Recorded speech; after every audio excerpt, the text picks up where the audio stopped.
C'est notre rubrique ça fait plaise ou c'est pas ouf. Alors, je vous redonne.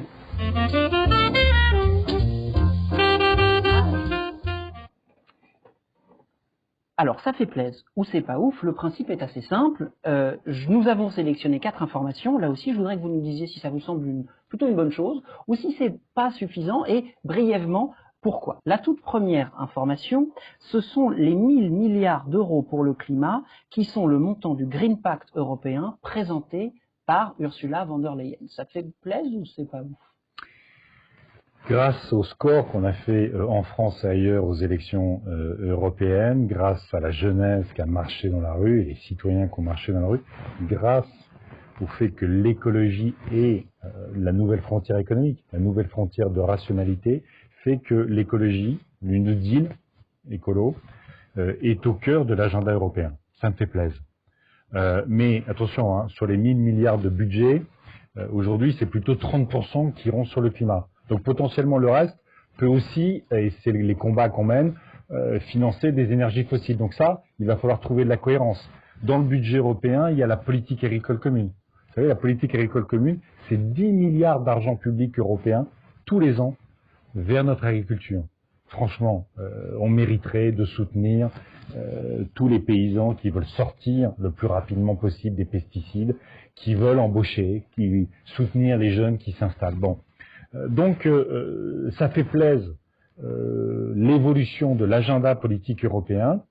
On n'est pas encore à la hauteur des enjeux. Hein. On parle de 2000 milliards, Biden parle de 2000 milliards rien que sur le climat. Donc, je veux dire, lui, il va mettre le paquet. Et puis, vous savez, il n'y a pas toujours, c'est pas toujours cohérent. J'étais ce matin et hier au Parlement européen à Bruxelles sur 2 combats internationaux. Hier, c'était sur l'accord de libre-échange entre l'Europe et le Mercosur. Cet accord de libre-échange, il va augmenter de 25% la déforestation en Amazonie, qui est en train d'atteindre malheureusement un point de rupture où tout l'écosystème, et notamment l'écosystème autour de l'eau, pourrait être totalement cassé. Pour exporter plus de soja, du bœuf de mauvaise qualité, maltraitance animale, l'agriculture avec des pesticides qui sont interdits chez nous, qui vont faire crever nos paysans en Europe. Et bien là, l'Europe, les dirigeants européens, à ce stade, soutiennent cet accord de libre-échange. Avec Bolsonaro, vous vous rendez compte? Bolsonaro. Le Parlement aussi, le Parlement est... Non, pour l'instant, non. Le Parlement, on n'a pas encore l'accord. Pour l'instant, les dirigeants l'ont soutenu. Le Parlement européen devra voter oui ou non à cet accord. Et je peux vous dire que je vais me battre pour que on refuse l'accord avec le Mercosur, qui est un accord de mondialisation du dérèglement climatique, de la malbouffe, de la souffrance animale et de la disparition des paysans. Et ce matin, j'étais sur la Chine. Vous savez, on parlait de Hong Kong. Le régime chinois, qui est aujourd'hui devenu l'une des pires dictatures au monde, enferme les démocrates à Hong Kong, alors que c'est illégal du point de vue de l'accord qui avait été passé sur le changement de statut de Hong Kong. Vous savez qu'il y a 1 million de Ouïghours dans des camps. Vous savez qu'ils travaillent, 20% du coton mondial vient du Xinjiang, qui est la région des Ouïghours. Et ils travaillent en semi-esclavage, stérilisation forcée, génocide culturel. Et dans ce moment-là où il faudrait que l'Europe pèse de tout son poids pour forcer la Chine à faire progressivement une transition démocratique, en tout cas à arrêter cette oppression brutale, cynique, et ben les dirigeants européens, Angela Merkel et Emmanuel Macron en tête, ont signé un accord d'investissement avec la Chine. C'est-à-dire qu'on met d'un seul coup tout ce qui est politique, toute cette répression, simplement pourquoi? Pour que l'Allemagne vende plus de bagnoles en Chine et que la France vende plus de maisons de santé privées. Et bien là, on n'est pas à la hauteur. Au niveau européen, on n'est pas à la hauteur. Et bien là aussi, il faudra mobiliser le Parlement et les citoyens. Renverser ce genre de réel politique, c'est-à-dire si vous étiez au pouvoir, vous pourriez dire, écoutez, c'est 200 sinon, ça n'a aucun sens. Sinon, ça n'a aucun sens. Aujourd'hui, vous empruntez à 30 ans, à 40 ans, à 0%. Vous investissez sur la rénovation thermique. Et la rénovation thermique, c'est du pouvoir d'achat. Notamment quand vous ciblez sur les plus vulnérables. 12% des Français, aujourd'hui, n'arrivent pas à se chauffer cet hiver. N'arrivent pas à se chauffer cet hiver. Vous mettez le paquet sur la rénovation thermique. c'est des dizaines de milliers d'emplois d'artisans sur tout le territoire, y compris là où ce qu'on appelle un peu la diagonale du vide, il y a peu d'activité économique, donc peu d'emplois, pas beaucoup de services publics, et donc il n'y a plus de culture, et il n'y a plus beaucoup de démocratie en vrai. Hein, c'est là où le FN fait quand même ses plus gros scores, l'extrême droite. Donc, si on met le paquet là-dessus, eh ben, on arrive justement à créer à la fois de la relocalisation de l'économie, on met le paquet sur l'innovation, la recherche-développement. L'Europe doit être le continent de l'innovation technologique. Sur l'hydrogène, sur les autres énergies, sur l'économie circulaire, sur tout ce que vous voulez, sur les plastiques, sur les services à la personne. Il y a un incroyable...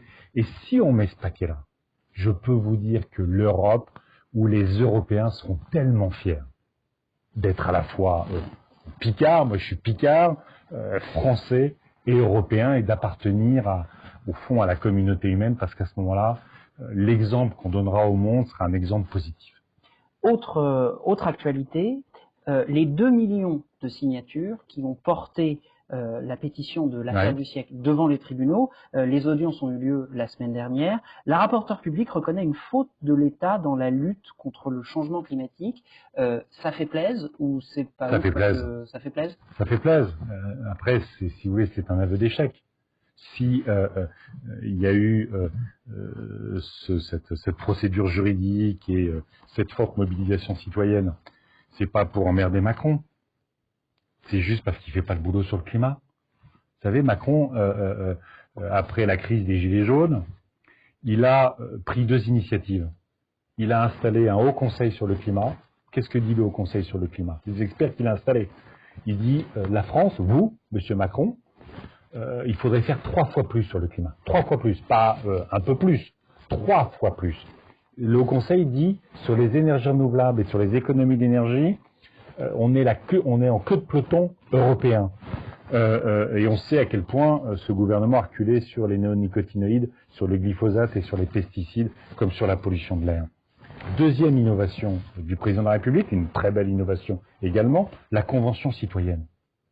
Tout ça pour mettre de côté tout ce qu'ils avaient proposé d'ambitieux, pour lutter contre le dérèglement climatique, pour en retenir qu'une toute petite partie. Voilà, c'est ça malheureusement la réalité. Donc moi ce que je ne comprends pas, si vous voulez, c'est que il y a une urgence absolue. On le voit, 2020 est l'année la plus chaude, on voit les feux de forêt, on voit les inondations, on voit les catastrophes sociales, économiques générées par le dérèglement climatique. Mais qu'à l'inverse, aujourd'hui, jouer ce projet-là, cette révolution climatique, que celles et ceux qui sont derrière leur écran, en prennent pleinement partie de cette bataille, et bien ça crée de l'emploi. Ça fait bosser les centres de recherche, ça crée des entreprises sur tout notre territoire. Elle est là, la solution économique pour l'Europe. La solution économique pour l'Europe, on va quand même pas tuer tous nos groupes automobiles pour avoir des bagnoles construites par les Chinois et pilotées par Google. On va pas laisser les Chinois avoir toutes les énergies renouvelables alors que le soleil, le vent, l'eau nous sont donnés cadeaux. Enfin, je veux dire, il y a un moment donné, il faut comprendre, encore une fois, pas simplement l'urgence, mais quel est notre intérêt économique, quel est notre intérêt social, quel est notre intérêt d'aménagement des territoires. Et moi, ce que je veux porter, c'est ce projet positif. C'est pas de dire, waouh, on va s'en prendre plein la gueule. Bon, si on peut éviter un peu la tempête ou machin. Non, je veux en faire un projet de société, un projet de civilisation. Autre fait, on va revenir sur ce projet de société, il est au cœur de notre débat d'après, mais autre fait, Donald Trump banni de Twitter, ça fait plaisir ou en fait c'est pas ouf? Je vais dire que de manière, c'est pas ouf, mais je veux dire que dans cette dernière semaine, où on ne savait pas comment allait tourner la démocratie américaine, les personnes, les mouvements que Donald Trump a appelés à occuper le Capitole, un président en fonction, jamais vu, c'est des néo-nazis. C'est des suprématies, c'est pas juste des totos un peu mécontents qui étaient pas là, qui étaient là pour se faire plaisir. C'était quand même extrêmement dangereux. Donc qu'on lui ait coupé le sifflet à ce moment-là, dans ces 10 derniers jours de son mandat, c'était peut-être une mesure de sécurité. Mais que Twitter, Facebook, qui ont tellement gagné d'argent grâce à Trump. Facebook est quand même complice de l'élection de Trump. À travers les scandales. Donc, si vous voulez, Facebook, que Twitter, tout, si vous voulez, moi, y compris pour avoir travaillé là-dessus, il va falloir quand même qu'on fasse comme des stress tests sur les plateformes. Je ne suis pas sûr qu'on puisse jamais contrôler les algorithmes. J'y crois pas. C'est trop, machin.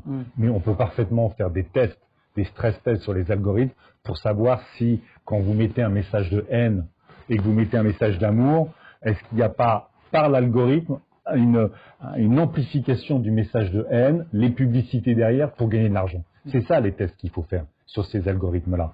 Mais je reste convaincu que c'est la justice qui doit à un moment fermer un compte ou pas. Mais ça dérespond, encore une fois, hein, je l'ai dit sur Pharos, je l'ai dit sur les interactions très rapides qu'il doit y avoir, mais à un moment donné, ça doit être la justice. Mais c'est aussi, encore une fois, des régulations. Est-ce qu'une plateforme ne devient pas pour partie aussi un éditeur? Et est-ce qu'un Donald Trump n'est pas aussi un éditeur?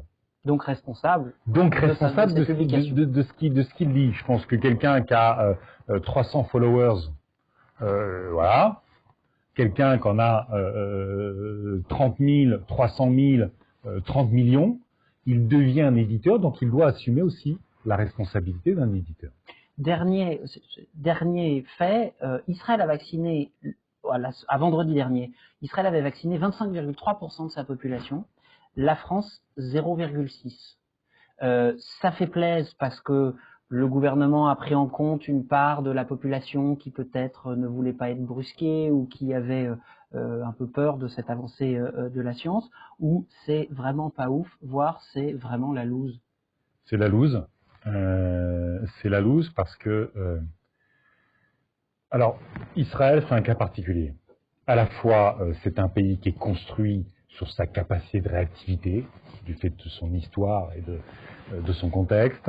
Et c'est un petit pays, ce qui fait que, si vous voulez, l'Europe, Israël pouvait acheter, ils ont acheté au prix fort, des vaccins pour couvrir quasiment toute leur population, mais l'Europe n'aurait pas pu le faire parce que les doses n'existaient pas. Donc, si vous voulez, on n'est pas dans les mêmes dimensions. Mais là, merci l'Europe. Parce que la France, s'il n'y avait pas eu l'Europe, on serait là avec nos vaccins Sanofi pour la fin de l'année. Et les Allemands auraient pris Pfizer, BioNTech, parce que l'innovation, c'est un laboratoire allemand. On attend pour autoriser un deuxième vaccin allemand CureVac. AstraZeneca, c'est Oxford, c'est britannique. Nous, la France, on est où? Mais pour continuer. Oui, sur la stratégie vaccinale. Pour continuer, les Allemands, depuis l'été dernier, ils s'entraînent. Avec Madame Merkel, ils sont allés voir combien de temps ça prend pour vacciner une personne, comment on organise. Et nous, on a dit, oh là là, on est des énarques, on est des inspecteurs des finances, franchement, la logistique, c'est sale, on n'y touche pas, et on va avoir les vaccins, et tout va bien se passer. Une sorte d'arrogance, de prétention absolue, qui est coupable. On a eu les masques, vous le savez. On a eu les tests. On a fait la même chose avec les tests. Hein, on a dit, bon, on va faire un million de tests par semaine. Ah ben ça, à un moment donné, on a eu 1 million de tests par semaine. Un peu plus tard que tous les autres. Parce qu'on ne voulait pas utiliser les tests du privé. Parce que franchement, ça aurait été ridicule d'associer les régions, les entreprises privées. Tout ça a été vulgaire, sale pour nos technos.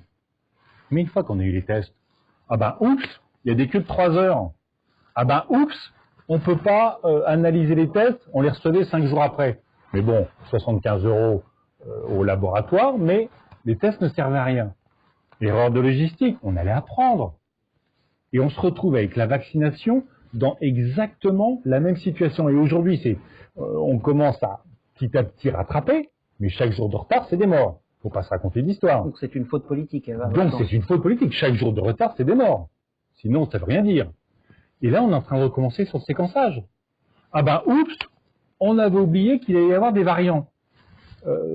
Frogel du centre de recherche à Lille Depuis longtemps, il dit, mais il faut séquencer. Il faut séquencer pour pouvoir analyser les variants et s'adapter en séquençant. Il a été obligé d'aller chercher l'argent dans le privé parce que l'État voulait pas lui donner. Et là, ce qu'on entend, c'est, alors, le gouvernement pourrait mettre en place les systèmes de séquençage qui sont déjà présents dans tous les pays européens. Donc, franchement, on est dans un pays où il va quand même falloir sacrément sortir de cette technocratie qui nous bouffe, d'un système de gestion de cette crise bunkérisée dans son conseil de défense sanitaire que vous avez vu aujourd'hui. Le président de la République qui nous explique qu'on est 66 millions de procureurs. Donc non seulement on nous a infantilisés comme jamais nulle part ailleurs, avec nos dérogations. Moi je connais quelqu'un, il a pris une prune parce qu'il sortait son chien, il n'avait pas la dérogation qui disait « je sors mon chien ».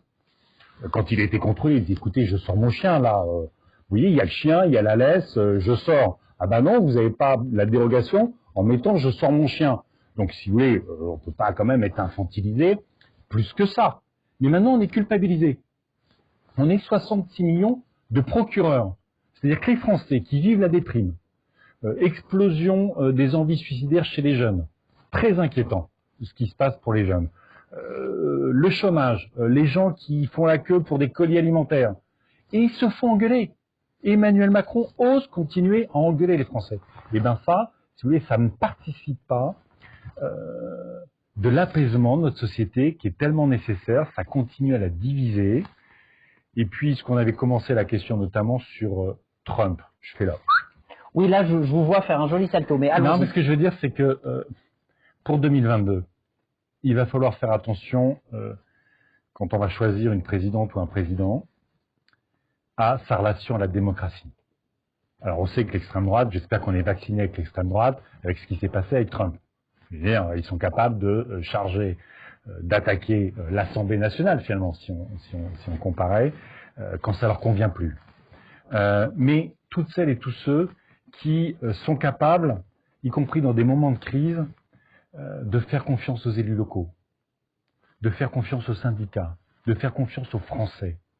Et là, on est dans un système où, malheureusement, vous voyez, comme le président de la République et son parti ont pris une gaufre au municipal, ils pensent que tous les maires sont là que pour les embêter. Ils sont juste là, même les maires, ils arrivent à dire à tous les maires sont contre nous. Même quand c'est un maire de la majorité qui dit on comprend rien, on n'a pas les doses, tous les jours ça change le nombre de doses qu'on va recevoir, ils disent ah c'est les maires qui nous en veulent politiquement. Et maintenant le président de la République qui insulte les Français, c'est pas sérieux.